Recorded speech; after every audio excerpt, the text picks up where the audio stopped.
Hi folks, Scott here in Orlando. I just thought I'd give you a little bit of a change of atmosphere today. Instead of talking from the van, thought I would come outside here. This is my house and this is my prayer garden and also butterfly garden. So I'm going to kind of walk around a little bit and show a little bit as I talk. It's a beautiful day here in Florida. There's no clouds in the sky. It's about 9:30 in the morning. I tried to get this out on Saturday, but I just kept getting interrupted, so I couldn't do it.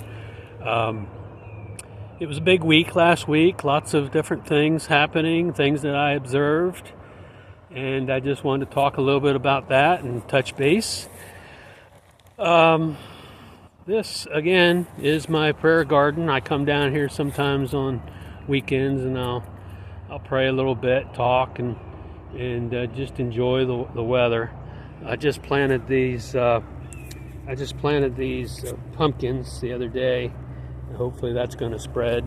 And then I've got some papayas right here. Those are small ones. I used to have a lot more papaya bushes or trees, but they all froze out. And then there's some bananas right there.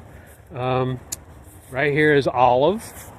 And I have another big olive tree over there. This year we've got our first batch of olives, and my wife prepared those, and we had them on salads. That was nice. We don't grow a lot, but we do occasional things. We have pineapples, and we'll have peaches.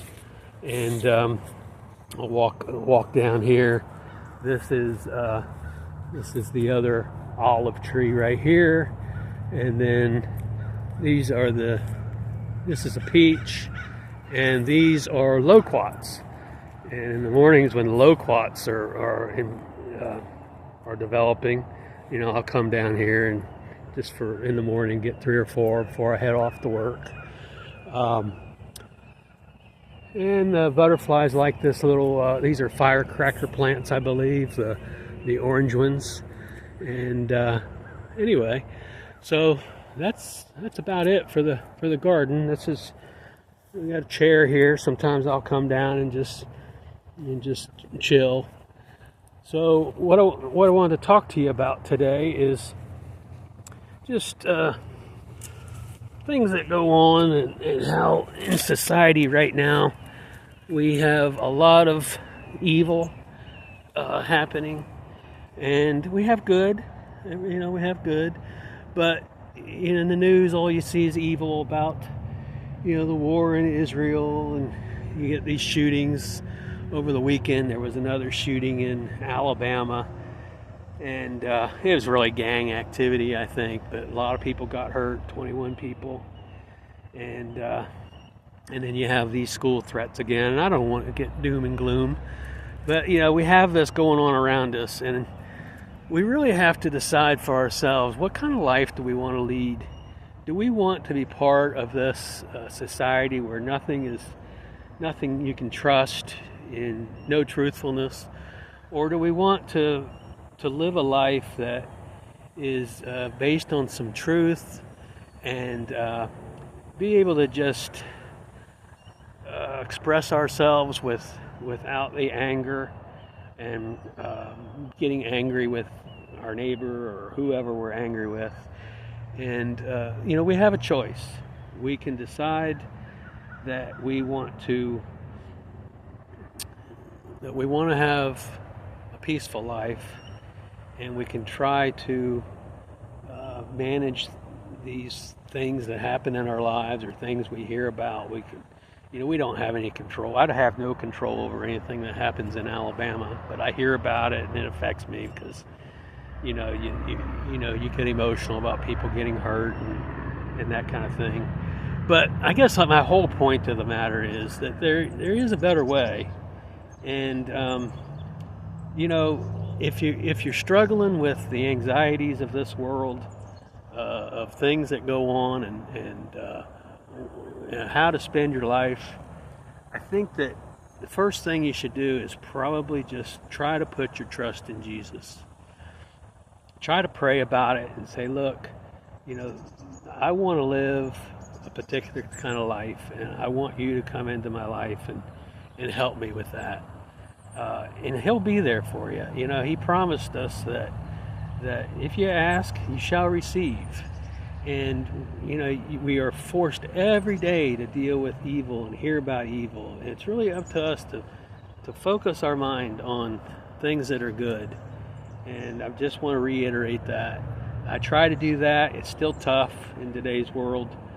But and I wanted to tell you a little story about, I told you the other day about maybe I would share some miracles in my life.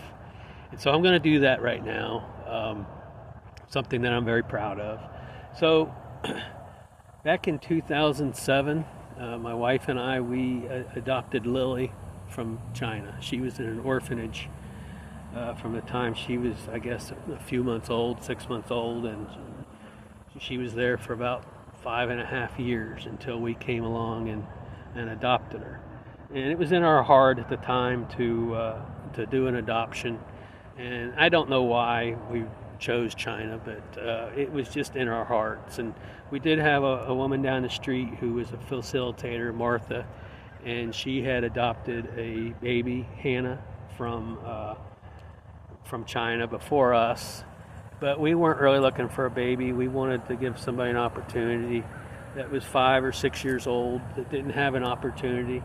And like I said, she had been there for 5 years. So we went through the process, and you know, I really prayed about it, and I was afraid. I was in between jobs. I didn't really have an income. My wife had an income, but I was afraid. And we filled out the papers and stuff, and we thought about it, and it was on our heart, but I was afraid. And finally, I just decided, look, I'm going to put my trust in Jesus, and I'm going to sign these papers, and I'm going to go for it, and I'm going to put the fear aside. Well, anyway, you know, it all worked out. It all worked out great. And Lily spoke no English when we got her. We spoke no Chinese. We went to China for 2 or 3 weeks and picked her up, and she started the school system and here in Central Florida. Well, now she's 20. I guess she's 23, getting ready to turn 23, and she finished school. She is a great person. She went to UCF, and she finished in 3 years as opposed to 4, got her bachelor's degree, and she was going to do engineering, but she didn't like it, so she did all the higher math, calculus and trigonometry and all of that, and she decided just to go ahead and graduate with liberal arts, I guess, / math degree. And then she wanted to be a pilot. So she's been going through pilot school for the last year and a half or a year. And Saturday, she got her commercial license. First she got her pilot's license, and then she got her instrument rating.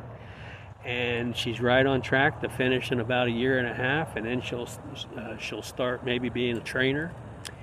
And, you know, she didn't have any opportunity in China. But I trusted in the Lord, and He's made it all work out. And she's just a wonderful person. And I hope she can look back on these YouTubes and see, you know, what I said about her. But, and Hannah, originally Martha's daughter Hannah, she just graduated as a doctorate in pharmacology, 23 years old. So these girls that get adopted here in America that, you know, didn't have a chance because of their one-child policy over in China, a lot of them are put up for adoption. We know quite a few that were adopted and came here, and all of them really excel. And so that's just one kind of a miracle thing that's happened in my life, and I just wanted to share that. And this video is getting a little long, so I'll just cut it short. So thank you. Bye.